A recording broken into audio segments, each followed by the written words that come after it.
Hey everybody, welcome to the Foolish Canuck podcast. I'm Chris Timms. This is episode number 5, and this was supposed to come out last week, but I had to take the week off. I took a little mental break last week because, it was just I've had a couple of weeks of a lot of shit going on, and I needed to, cool the jets, refuel a little bit, and so I basically, I did some shows in Kingston, and then I came home.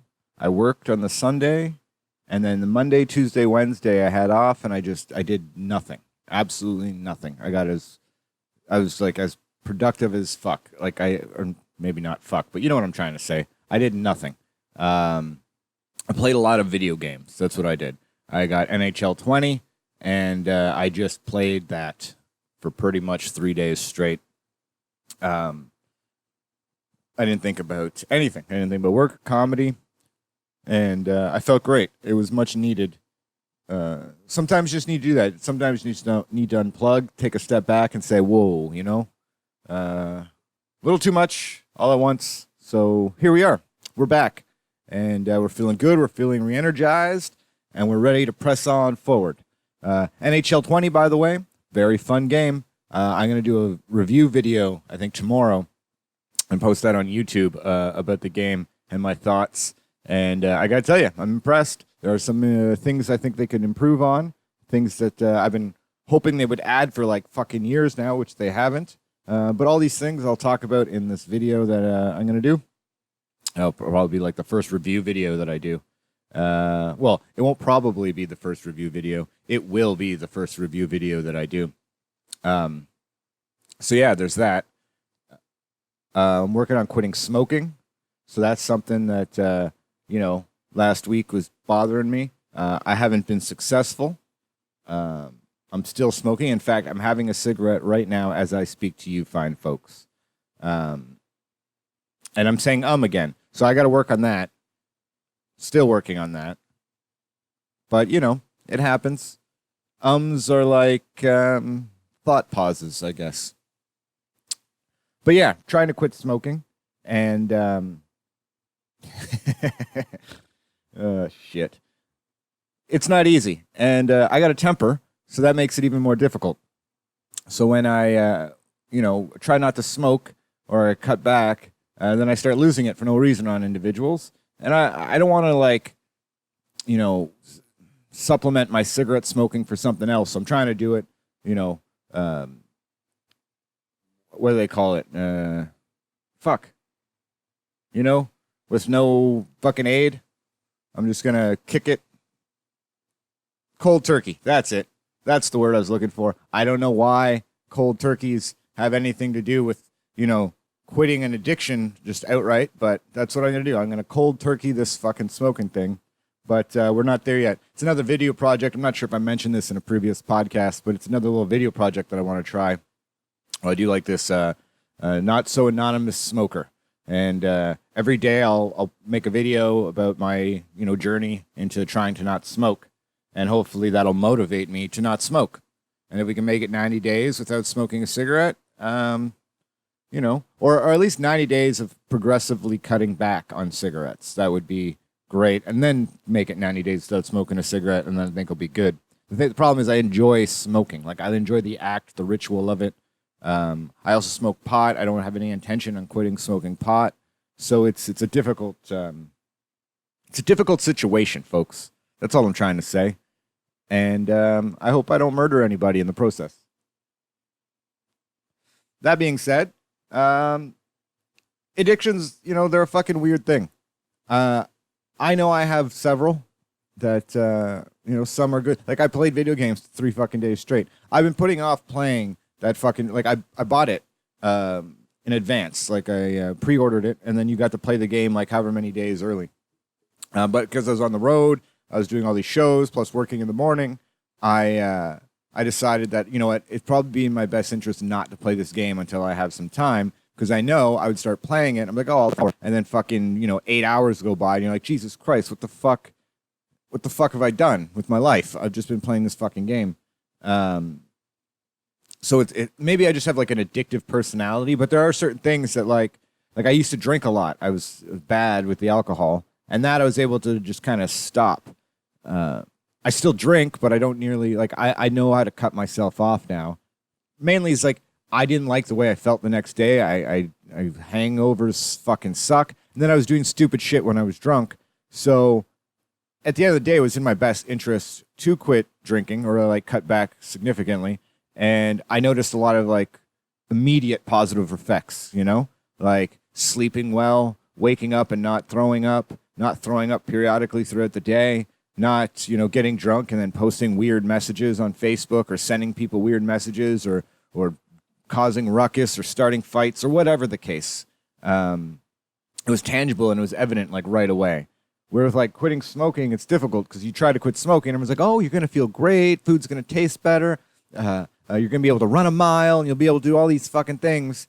And I'm like, yeah, but when I don't smoke for a day or try not to, I get seething mad. I just want to murder somebody. So I got to figure out maybe meditating or something, or maybe joints. Maybe I'll just smoke it. But then I don't want to be high all the time either. Because that's another one of my issues is like, I do like smoking pot and sometimes I can smoke too much pot. So anyway, I'm working on me, guys, ladies, people of whatever your identification is. And so I'm going to talk about it a little bit on this podcast and other podcasts going forward. And maybe if you guys have advice or questions, comments, whatever, you know, send them up, fire them off to me. Visit foolishcanuck.com and go to the contact page and let me know your thoughts, suggestions, advice, whatever. I'm open. I'm trying to be a better person to some degree. I still have asshole tendencies, which I enjoy and I don't want to necessarily lose, but I want a better me. I guess I'm being selfish here. I want to live a healthier life, and if I can, live a longer life. And I figure addictions are probably not a good... Like, it doesn't matter what you're addicted to. Everything in moderation is better, right? Like, even exercising, you can exercise too much. You can drink too much water. You can take too many vitamins. You can take too many antibiotics. Like, there's all these things that are good for you, but if you do too much, it can be bad for you as well. So I'm trying to find this happy balance in my life, folks, and... hopefully you guys can, I don't know, come along this journey with me. Give me a hand when you think you can. And, yeah. Right now I'm just trying really hard not to say to be completely honest with you, folks. Is one of my verbal addictions, let's say. And this is one we're going to cut. We're going to today we're going cold turkey on the ums. That's it. No more. And I did it right away. Last week, Kingston, great time. Or maybe not last week, 2 weeks ago, whenever it was. Great time. Shows were amazing. Saturday show was a smaller crowd, but still a lot of fun. It was a weird vibe. The moment I got to Kingston, though, there was a mass stabbing, which I suppose is better than a mass shooting, but still fucked up. The guy stabbed a bunch of people. Cops shot him. He didn't go down. And you could tell this was like he was planning to do a suicide by cop, because the moment the cops shot him, like the cops, here's the thing that's really interesting. And so in North America, right, police officers, they're generally trained to shoot center mass, you know, protect yourself, drop the target, boom. In places like Europe and the UK, I think Australia, they're trained basically if you're going to have to shoot a suspect, shoot him in the arm or the leg, unless it's like a life-threatening situation, right? So if you have a gun and the person has a knife, you shoot him in the arm or the leg, and you apprehend this fucker. So essentially that's what the cop tried. It was like, hey, I'm going to not kill this person. Let's just put him down. Yet the person didn't go down. And then this person repeatedly stabbed himself in the jugular. It was like, no, fuck you people. I'm out of here. Da, da, da, da. And, you know, drop dead, obviously. And that's some fucking commitment, folks. That was like, he called an audible, and he saw his mission through. And despite the horrific things that fucking ass fuck did, that's pretty fucking hardcore. That's like, you know, World War II Japanese soldier shit. Like, I've been listening to hardcore history, and he was talking about some of the wars in the Asian, area. That was like probably sounded racist the way I said that, but I didn't mean to sound racist. Like the Japanese, when they were going off to war, there was an account in someone's diary about this this mom, a Japanese mother, goes to her son and gives him his sword and goes, if you get captured, be sure to kill yourself. Like, there's more honor in you taking your life than being captured or killed by the enemy. And I was like, holy fuck, that's like intense. The individual in Kingston, not a Japanese fellow, but they're that same kind of determination. Obviously, he's mentally ill to some degree. Not saying that the Japanese soldier was, but you know what I'm saying. It was fucking, that's one of those things that's like, it's just so outrageous. Like, he stabbed himself not once in the jugular, repeatedly, until he dropped dead. Like, that's a tough son of a bitch right there. And, he's where he belongs. 6 feet under. But, it was a weird way to start the week in Kingston, because I got there and they're like, you might not want to do any jokes about stabbing. I was like, okay. I don't generally have any jokes about stabbing, though I do have a new tag in one of my jokes about stabbing. So I was like, should I do this stabbing joke? I did it. No one really noticed. I didn't address the mass stabbing. I don't know if I should have or shouldn't have. I figured, everyone was there to see a comedy show. I didn't want to damper the mood. So that's what I did. I ignored it, and I went on, I did my act, and everyone had a great fucking time. There we goes again. But, yeah. I had a weird situation with one of the comics. I don't know if I should tell the story, but whatever.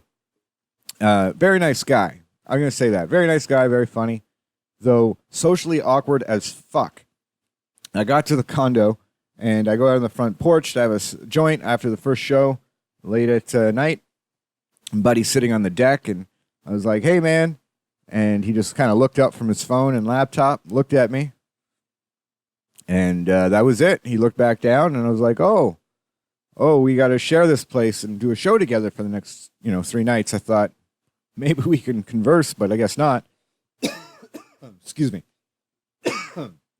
So I finished my joint and I went back inside, and I was like, that was fucking the weirdest thing I've ever experienced with another comic. Comics are generally chatty.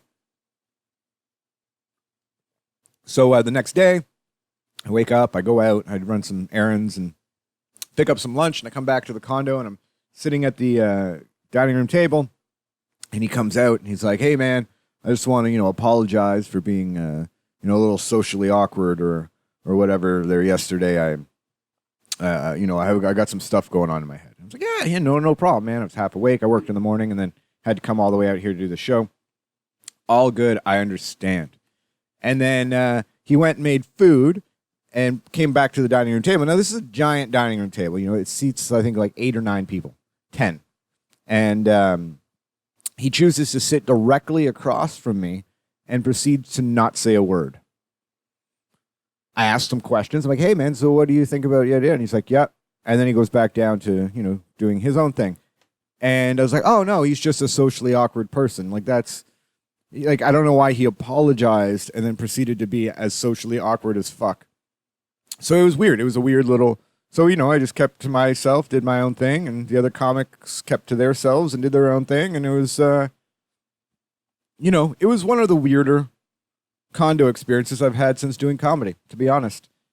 But other than that, the shows are great. And I mean, it wasn't even bad. Like, I wasn't like, it's fucking ass. Like, it was just odd. And that's all. That's it, Fucking Christ with the ums. So I was skateboarding home from the comedy club the other night. And one of the areas I skateboard home, it's like pitch black. There's no lights. So you got to use, like, I've been using my cell phone light to guide myself, right? And so, like, a few nights back or a couple weeks back, I'm skateboarding down this path. Pitch black, right? So you can't see anything except for what I can see with my light. Which, people would say, hey, Chris, don't skateboard down that road. It's really fucking dark. But it's the quickest way to get back to my place. There's no traffic. The road is relatively smooth, and I can just fucking fly on my skateboard, right? So I'm flying down this place, and it's like along the side of the water, and then there's like this like park type thing that stretches all along the path. It's like a wooded area. And anyway, so I'm flying, and I see like some shadows on one of the benches along the side of the bike path. moving, but I have my headphones on, so I can't hear anything. I'm just listening to music. I'm flying down. I got my little cell phone light shining on the sidewalk. And so I noticed, like, okay, I see some people moving. I'm like, what the fuck is this? I'm like, oh, whatever. Just keep going, right? And so as I'm passing, I look over, and I notice it's two people fucking. There's just two people right on the side of the bike path, just going at it on the bench, right? And so, like, I just kept going, obviously, right? Kept going, got home, thought it was kind of silly, you know. They're like, there's a giant wooded park. There's a lot of places you can go and fuck. Why right there on the bench? Like, I guess they assumed it was dark. No one uses that path at night. But I know I passed like 2 or 3 people in bicycles with their bike lights and whatnot, right? So, anyway, I get home, and I'm just hanging out. I smoke a joint, and then it dawns on me that what if that was, like, not consensual? And it starts eating away at me. Like, what the fuck? Maybe I should have stopped. Maybe I should have done something. But I like I said, I didn't hear anything. I had my headphones on. I was skateboarding pretty fast. I just knew I saw skin and fucking. And so I don't know if it was kosher or not. So I started to, it started to really bother me, you know?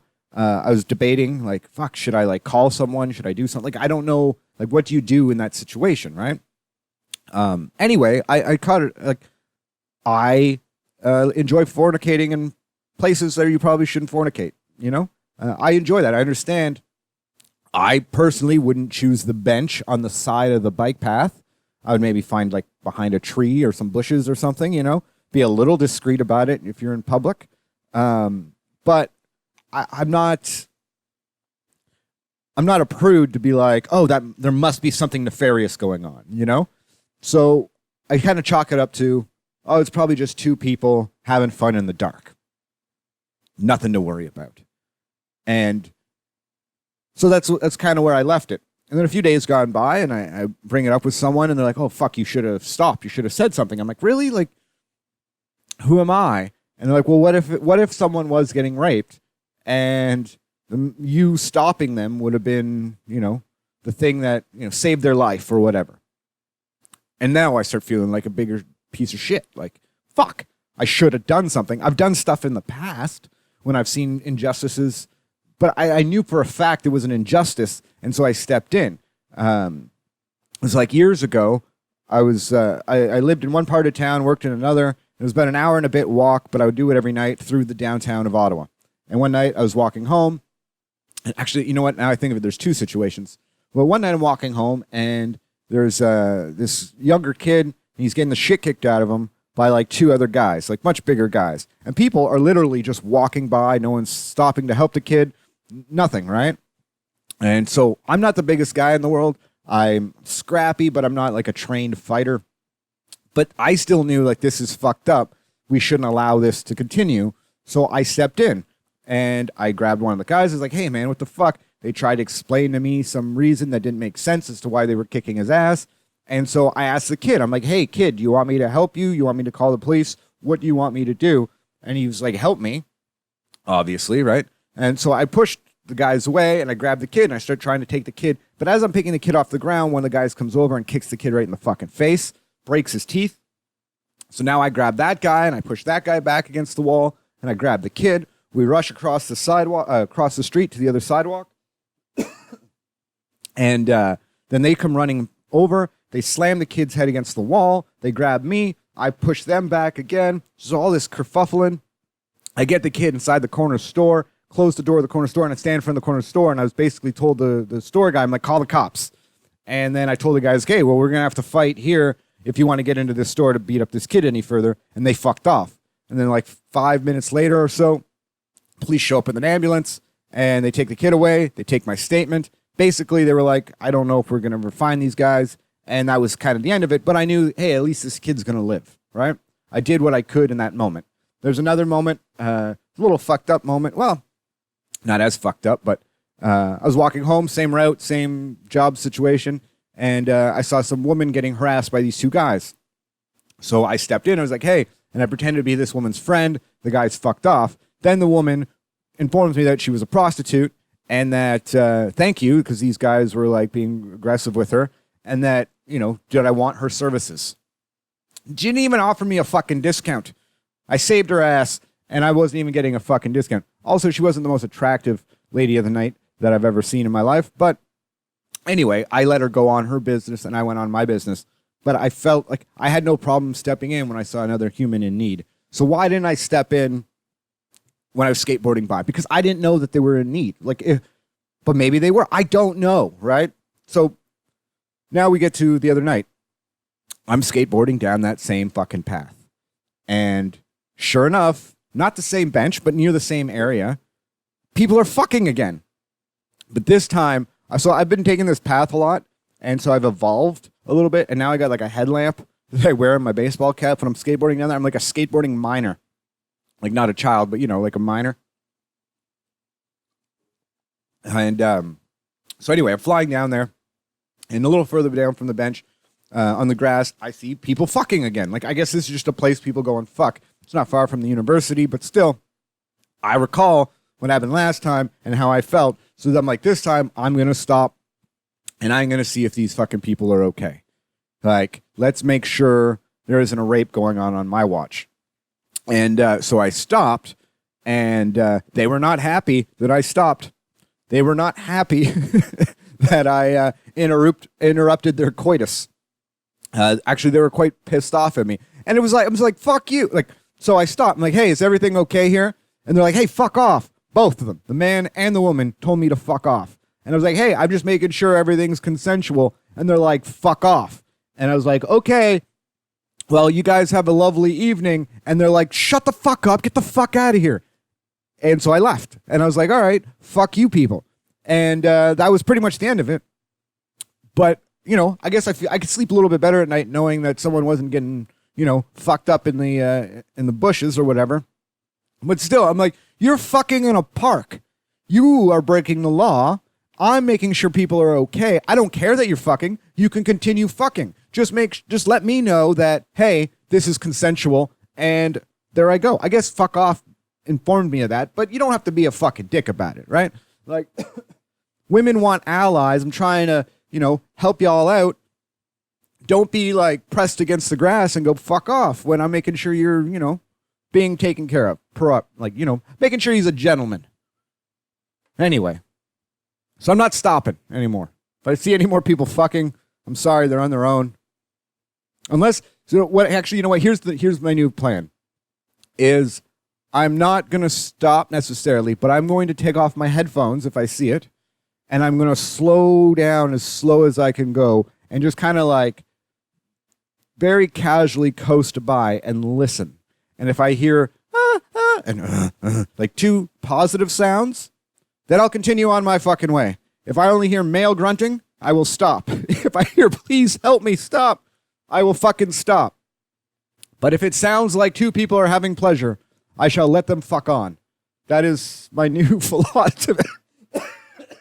Jesus Christ, excuse me. See, I should quit smoking. I got a scratch in the back of my throat. Yeah, that's my new philosophy on life. If they sound like they're having a good time, I'm just going to let them keep fucking. It's not the first time or the second time. I mean, it's not the first, like, I've experienced seeing people fucking in public before on a couple other occasions. In fact, I was working in the market downtown Ottawa, and I was working in this restaurant, and there's like an alleyway, and the alleyway opens off into this walkway kind of area that enters into the market. And across from the alleyway entrance, on the other side of the walkway, there's like this little alcove for like the side entrance of a bank that's never open. Like the bank's open, but that entrance is not, you know, openable. And so I'm sitting back there, I'm having a smoke, and then this homeless woman and homeless man, they're younger people, they walk over and they go into this alcove. The girl, by the way, is not wearing any fucking pants or underwear for that matter. And she goes down on her knees. He goes down and he starts fucking her from behind right in this alcove. It's also 2:00 in the fucking afternoon. People are walking around, going to work, and they just started fucking. It was like one of the weirdest, most disgusting things I've ever fucking seen. And then someone from a local business came over to kick them out. They're like, hey, get the fuck out of here. And they got up and left, you know, pissed off. Like, but like nothing was wrong. Like it was the weirdest fucking thing I've ever seen. But I mean, they're homeless people. They got to fuck somewhere. But again, be a little bit more discreet about it, right? I don't know. What do you guys think? Should you stop people fucking in the dark? You know, like if you come across people fucking in public, should you just let them fuck? Should you make sure everyone's okay? Like there should be some etiquette for this, I think. Especially in today's climate. I don't know what to do. I think my plan is the right one. I think it's, you know, you listen, you don't hear any signs of stress, and you just keep moving on. You know? I think we all need to help more people in need. In any situations, you know? If you're out and you see someone or something fucked up happening, step in, help them. Like, for example, those two guys that I stopped beating up that kid, they didn't kick my ass. They pushed me around a little bit. They tried to shove me, but they had no interest in fighting me. They were trying to fight this kid.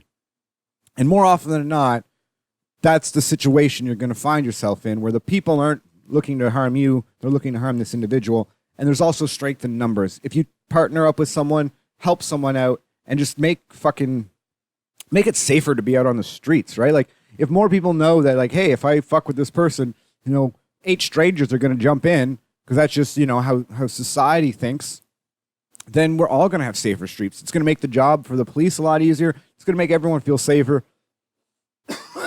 Jesus, excuse me. And, yeah, you know, it's like an ongoing mantra on this podcast. It's just help people. You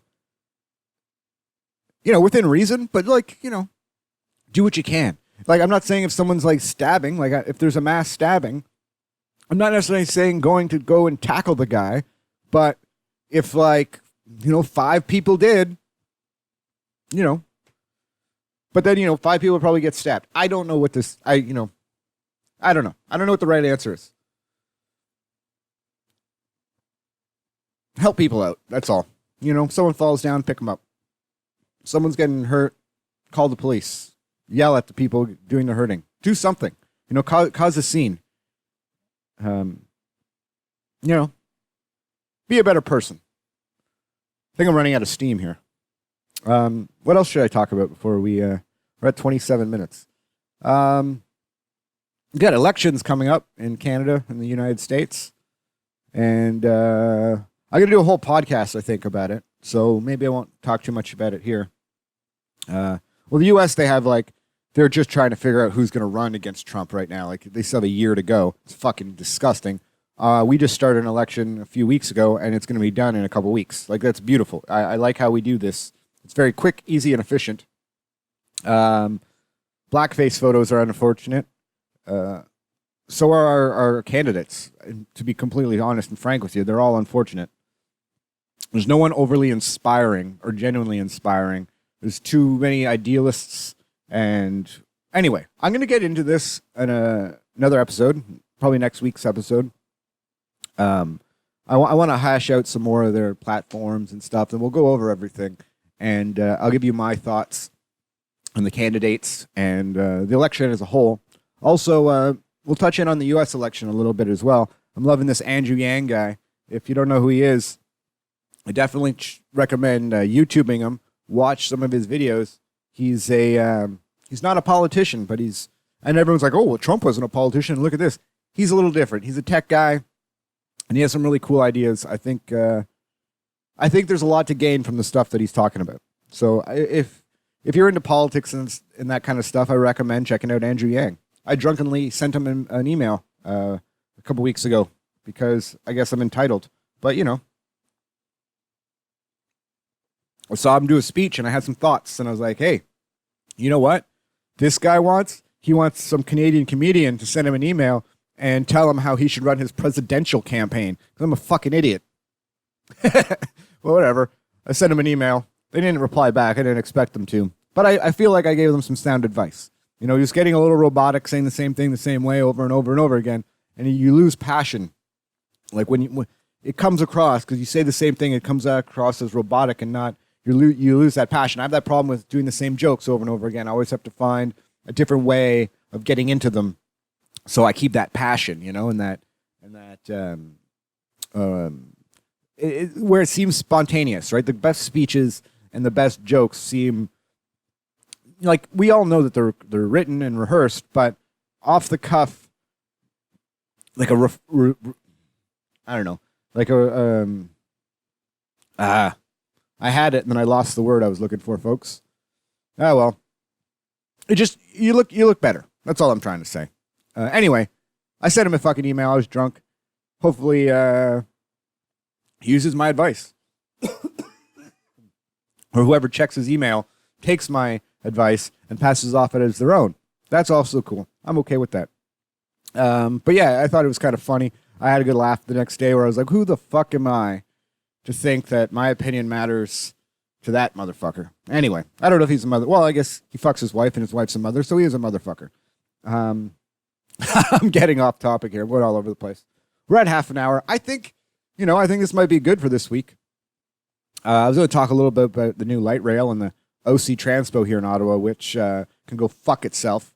But maybe I'll save that for another time. If you don't know, Ottawa... Okay, you know what? I'm getting into this. If you don't know, Ottawa just got a new light rail system. It's like a subway, but not a subway. It's a train. Part of it goes underground. Most of it's above ground. And it's, okay in length, but not... it's not life-changing. Anyway, so they opened up this light rail that was supposed to open a couple years ago. Now it's finally open.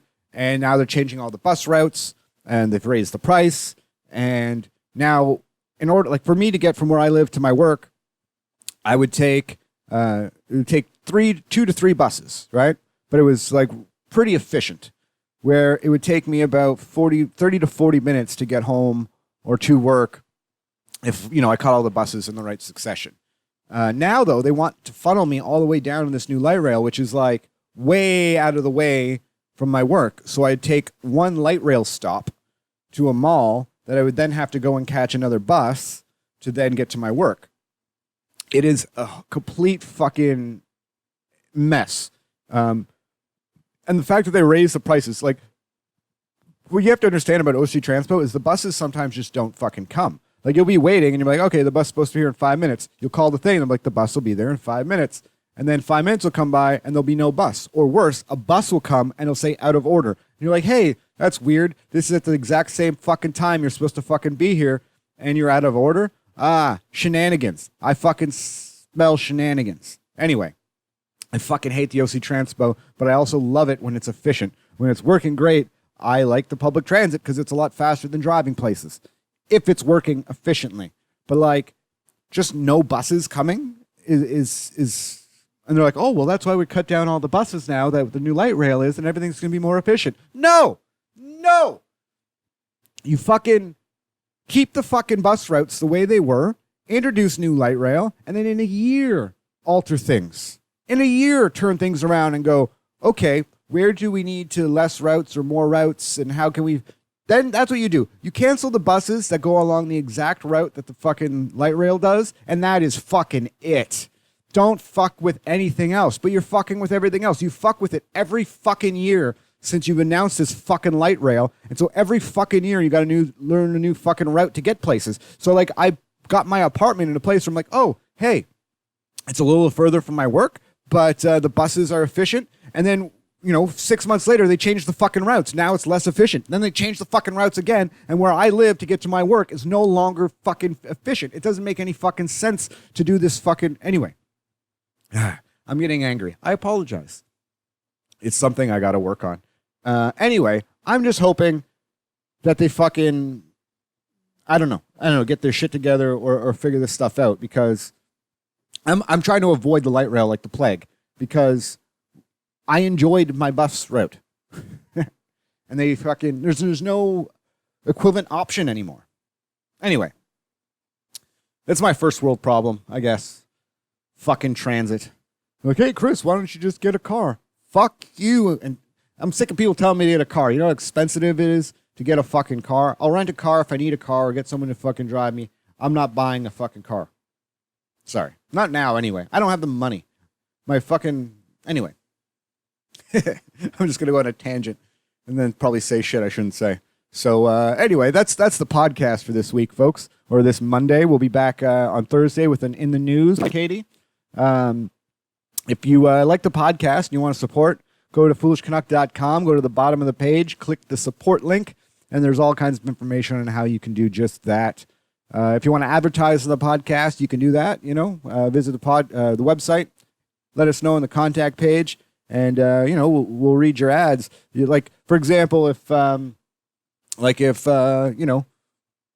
you owned a corpse removal place or whatever, and you wanted to get the word out, we do that. We'd be like, Vinny's Corpse Removal. If you fucked up, we'll clean it up. Call Vinny's Corpse Removal today. Vinny'sCorpseRemoval.com. I don't know, whatever it is. We'll hawk it if we like it. I think Vinny has a good idea for his job or business, so we'll support Vinny. I don't know. I'm talking out of my ass right now. I got to go do a show and eat some food and all that beforehand. So anything else? At Foolish Canuck on Twitter. Not at Foolish Canuck, but just at Foolish Canuck on Twitter. You can find us on Facebook. Oh, Jesus. And there'll be videos coming to the YouTube page this week. So stay tuned for that. And we'll be back Thursday and then next week and the week after. And we're just going to keep this motherfucker rolling. Thank you very much for listening. I love you folks very much. Have a great week. Have a great day. Great evening. Great whatever. I hope all your love making is successful. And much love. Peace.